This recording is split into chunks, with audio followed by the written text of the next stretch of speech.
പ്രാർത്ഥിക്കുമ്പോൾ ഞാൻ എപ്പോഴും പറയാറുണ്ട്, പ്രത്യേകിച്ച് ഹിന്ദുക്കൾ പ്രാർത്ഥിക്കുമ്പോൾ ചെയ്യുന്നത് വെച്ചാൽ ഏതെങ്കിലും ഒരു ദേവനെ പിടിക്കും. കൊട്ടാരക്കര താമസിക്കുന്ന ആൾ കൊട്ടാരക്കര ഗണപതിയെ പിടിക്കും, ഗണപതിയെ ഉപാസിക്കുക. പണ്ട് ശ്രദ്ധിക്കണം, പഴയ കാരണവന്മാർ, പഴയ ഉണ്ണിത്താന്മാർ, തറവാട്ടിൽ നമ്മുടെ കടയാറ്റ് കളരി ഉണ്ണിത്താൻ, അദ്ദേഹം ഭദ്രയും ദുർഗയും വെച്ച് ആരാധിക്കുകയായിരുന്നു.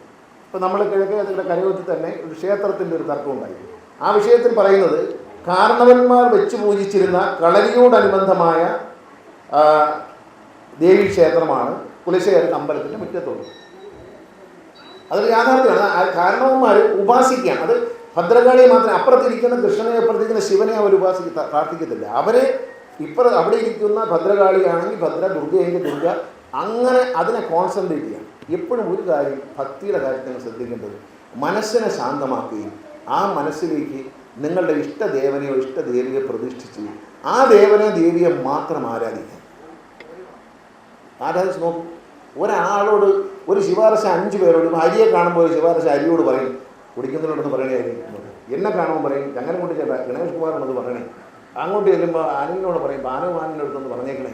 ഈ 3 പേരും കൂടെ ശ്രമിക്കത്തില്ല. എന്താണ്, ഈ 3 പേരും പരസ്പരം അറിയുമ്പം അത് സുരേഷ് സഹായിച്ചു കൊടുത്തോളും ഞാനും വിചാരിക്കും, ഞാൻ സഹായിച്ചു കൊടുത്തോളും സുരേഷും വിചാരിക്കും, ബാലമാല ചെയ്യുമെന്ന് ഞാനും സുരേഷും വിചാരിക്കുകയും ചെയ്യും. അപ്പോൾ ഇത് 3 കാര്യവും നടക്കാതെ പോകും. അതുകൊണ്ട് നമ്മൾ അവിടെ ഇവിടെയൊക്കെ ചെയ്ത് നമ്മുടെ ആവശ്യങ്ങൾ പറയാതെ മനസ്സിനെ ശാന്തമാക്കി ഒരു ദിവസം ഒരു 2-3 മിനിറ്റെങ്കിലും നമ്മുടെ മനസ്സിലുള്ളതെല്ലാം മായ്ച്ചു കളഞ്ഞ് ഒരു വെള്ള പേപ്പർ പോലെ, അപ്പോൾ ഇതിലൊന്നും എഴുതിയിട്ടില്ല, ഒരു വെള്ള പേപ്പർ പോലെ നമ്മുടെ മനസ്സിലാക്കി അവിടെ നിങ്ങളൊരു പേപ്പർ എടുത്തിട്ട് അതിന് അങ്ങനെ ആക്കിയതിന് ശേഷം ഒരു പേപ്പർ എടുത്ത് നമ്മുടെ ആവശ്യങ്ങളൊക്കെ ഒന്ന് എഴുതിയിരിക്കുക.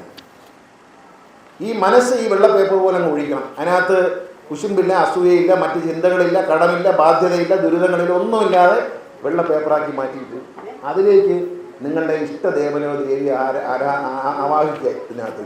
എന്നിട്ട് നിങ്ങളുടെ ആവശ്യങ്ങളുണ്ടെങ്കിൽ തുണ്ടെഴുതി വെച്ചിട്ട്, എൻ്റെ മോളെ ജോലി നടക്കണം, എനിക്ക് മോളെ കല്യാണം നടക്കണം, മോൻ്റെ പഠിത്തത്തിന് അമേരിക്കയിൽ പോകാനുള്ള ലോൺ കിട്ടണം, ഇതെല്ലാം ആവശ്യങ്ങളും ഒന്ന് പറയാം, നടത്തി തരും. പക്ഷേ ഇത് മനസ്സിൻ്റെ ഉള്ളിൽ ഇതുപോലെ ആയിരിക്കും. നല്ല പ്ലെയിൻ കുത്തി വരച്ചൊന്നും ഇടാൻ പാടില്ല, നല്ല പ്ലെയിൻ പേപ്പറായിരിക്കും. ലോകത്ത് മനസ്സ് വായിക്കാൻ കഴിയുന്ന ഒരാളെ ഉള്ളത് ദൈവം. മനസ്സ് വായിക്കാൻ മറ്റുള്ളത്, അതൊക്കെ ഒരു ഊഹാപോഹങ്ങളൊക്കെ ചിലരൊക്കെ കാണിക്കും, നമ്മൾ ടി വിയിലൊക്കെ കണ്ടിട്ടുണ്ട്. മൈൻഡ് റീഡിംഗ് എന്നൊക്കെ പറഞ്ഞു. മനസ്സ് നമ്മുടെ ഉള്ളിലിരിപ്പ് അറിയുന്ന ഒരേ ഒരാൾ അത് ദൈവം മാത്രമാണ്. അത് ലോകത്താരും കണ്ടുപിടിക്കാനില്ല. കയ്യിരിപ്പ് എന്തുവാന്നുള്ള കാര്യം കണ്ടുപിടിക്കാം, പക്ഷേ ഉള്ളിലിരിപ്പ് കണ്ടുപിടിക്കാൻ ദൈവത്തിനെ പറ്റത്തുള്ളൂ.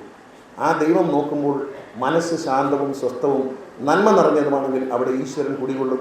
ആ കുടികൊള്ളുന്ന ഈശ്വരൻ നമ്മെ അനുഗ്രഹിക്കും. അവിടെ ഒരു വ്യക്തി നിസ്കരിക്കുന്നു, 5 നേരം നിസ്കരിക്കുന്നവരാണ് സംബന്ധിച്ച് ഈ 5 നേരവും നിസ്കരിക്കുമ്പോൾ എല്ലാം വിട്ടുകൊണ്ടൊരു ഏകാഗ്രതയുണ്ട്. ഈ പ്രാർത്ഥനയിൽ മാത്രം വരുന്നൊരു ഏകാഗ്രതയുണ്ട്. ആ ഏകാഗ്രതയോടെ നിസ്കരിച്ച് എഴുന്നേൽക്കുമ്പോൾ ആഗ്രഹിക്കുന്ന കാര്യം സാധിക്കപ്പെടും. അതുകൊണ്ടാണ് പറഞ്ഞത്, ഒരു ദിവസം 2-3 മിനിറ്റെങ്കിലും ഒന്ന് ധ്യാനത്തിലിരിക്കാൻ, ഒരു മെഡിറ്റേഷൻ ചെയ്യാൻ കഴിഞ്ഞാൽ, എന്താ പറയുന്നത്, കറക്റ്റ് നോക്കിയാൽ ധ്യാനം വളരെ പ്രധാനമാണ്. ഒരു ധ്യാനം, ഒരു സ്വസ്ഥമായ മനസ്സിൽ നിങ്ങൾ ദൈവത്തെ പ്രതിഷ്ഠിച്ച് എന്ന് ആഗ്രഹിക്കുന്നു അത് നടക്കും. അതുകൊണ്ട് നല്ല പ്രാർത്ഥന വേണം, നല്ല ദൈവവിശ്വാസം വേണം. നമ്മുടെ മക്കളെ ജാതിയുടെ അറിവുള്ളവരായിട്ടല്ല, ആത്മീയമായ അറിവുള്ളവരായിട്ട് വളർത്തണം. ദൈവം എന്താണ്, ആ ദൈവത്തിൻ്റെ ശക്തി എന്താണ്, എത്രയും പ്രപഞ്ചത്തെ സൃഷ്ടിച്ച ദൈവം എൻ്റെ ഉള്ളിൽ, എൻ്റെ അച്ഛനായോ എൻ്റെ അമ്മയായോ എന്നെ രക്ഷിക്കാൻ എൻ്റെ ഉള്ളിലുണ്ട് എന്ന ചിന്ത കുഞ്ഞുങ്ങളുടെ മനസ്സിൽ വളർത്തി കൊടുത്താൽ അവരൊരിക്കലും തോറ്റോടുകയില്ല.